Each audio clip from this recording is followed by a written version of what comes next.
Salut à tous les amis, j'espère que vous allez bien. Bienvenue dans cette nouvelle vidéo.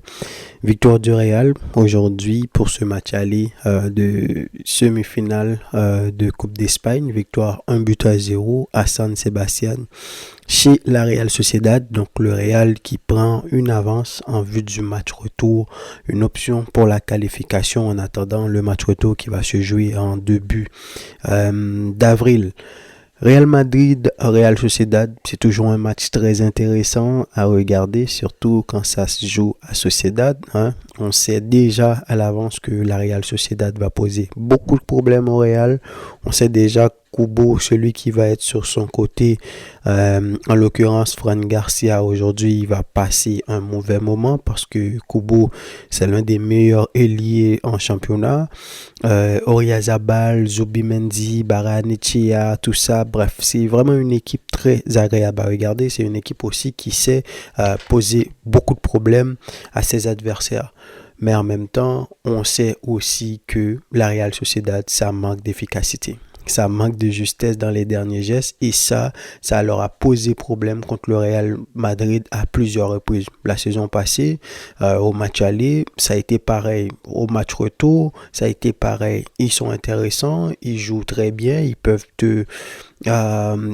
prendre le Real à la gorge pendant plus d'une vingtaine, une trentaine de minutes, mais sauf que dans les moments de vérité, il y a toujours un contrôle de trop, il y a toujours un dernier geste qui n'a pas été fait et parfois par manque de chance.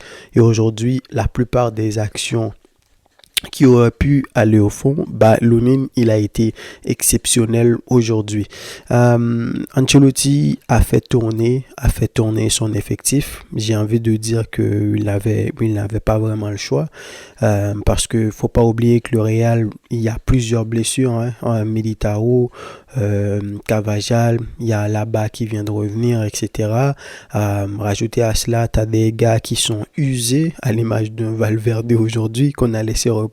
J'ai envie de dire que c'était le meilleur choix. Ancelotti n'avait pas le choix et Mbappé qui s'est fait opérer du dent.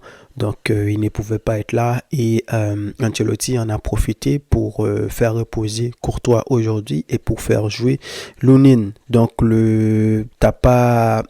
il te manque Kylian Mbappé qui est l'un de tes meilleurs joueurs, qui est le meilleur joueur de cette équipe-là, le meilleur buteur en tout cas. Il te manque Valverde qui est super important dans cette équipe-là.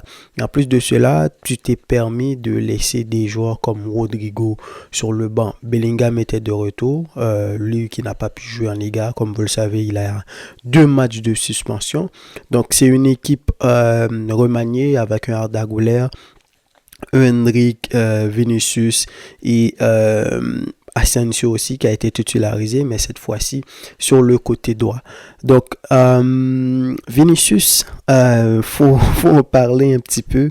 Je ne sais pas pour vous, mais ce Vinicius que je vois depuis ces derniers temps, pendant le match ce week-end, je me suis demandé contre Girona, je me suis demandé est-ce que c'est la connexion avec Mbappé et tout ça, parce que parfois je l'ai senti pas très bon dans les gestes, parfois au lieu de faire la passe, il tire, parfois au lieu de tirer, il fait la passe.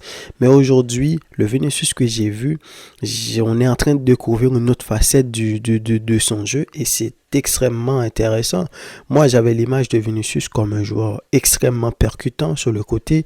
Aujourd'hui, en tant qu'ailier, top 1 ou 2 mondial, c'est Vinicius. J'ai même envie de le placer au-dessus parce que Lamine Yamal, oui, il est très intéressant, très important au vu de ce qu'il fait ces derniers temps.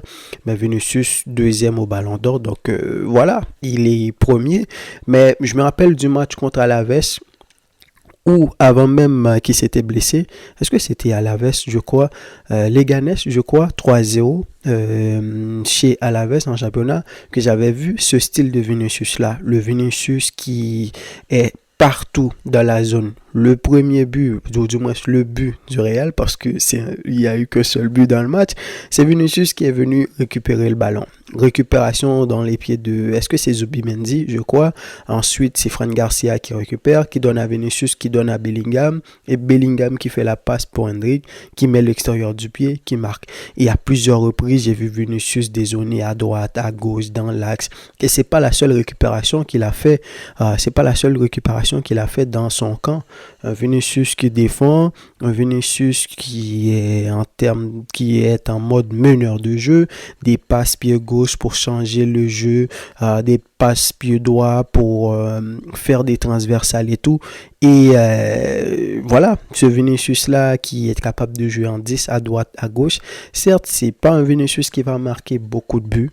Parce que oui, tu peux pas tout avoir en même temps, même s'il y a une petite action là sur lui. Je sais pas, peut-être que l'arbitre aurait pu siffler penalty.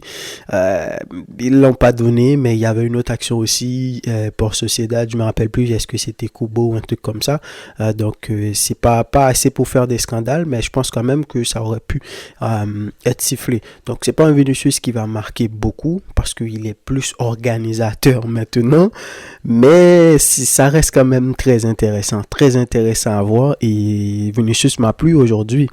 Hendrick qui a marqué, à chaque fois que je le vois, à chaque fois qu'il marque, moi je suis content pour lui. Il faut pas oublier, c'est un jeune joueur qui est arrivé dans une équipe où tu as Mbappé, tu as Rodrigo, tu as Vinicius, donc forcément que il n'y a pas beaucoup de place pour lui, mais le gars il reste combatif, il reste présent et à chaque fois qu'il joue, il est décisif.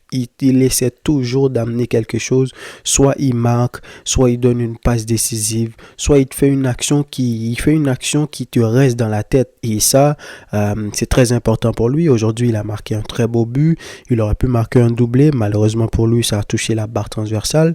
Je pense que c'est intéressant à chaque fois que tu as du temps de jeu. Il faut que tu arrives à prouver à Ancelotti que tu mérites ta place, que peut-être que dans des gros matchs, s'il y a une blessure ou il y a un gars qui est blessé, donc on va au lieu de penser à un Brahim Diaz, dépendamment de ce dont Ancelotti aura besoin, même si Ancelotti il est beaucoup plus un conservateur. Je vois tout de suite Ancelotti monter son Brahim Diaz, etc.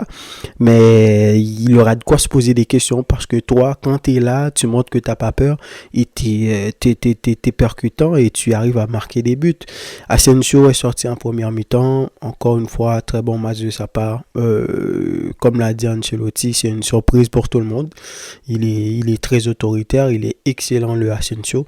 Donc je sais pas ce qui s'est passé. Ancelotti a monté Lucas Vazquez en début de deuxième mi-temps.